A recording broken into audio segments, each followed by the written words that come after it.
Today I'm gonna share about using heat pump for Samsung brand. Okay, first of all, we can open it up.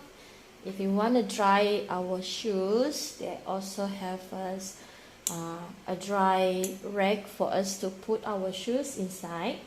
So do you see these two hook? We have to insert it into the dryer.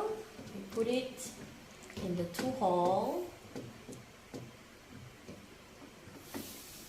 Okay. Then we can put our shoes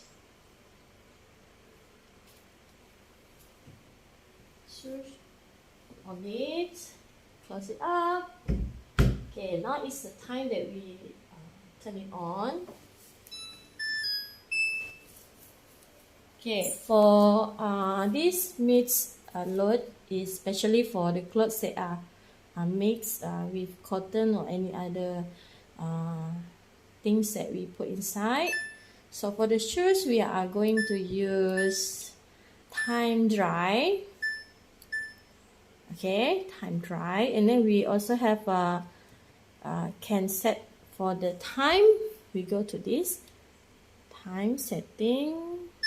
Let's say we can set it to 2 hours or even 2.5 hours. So I choose this, and then we go to, if we turn it on.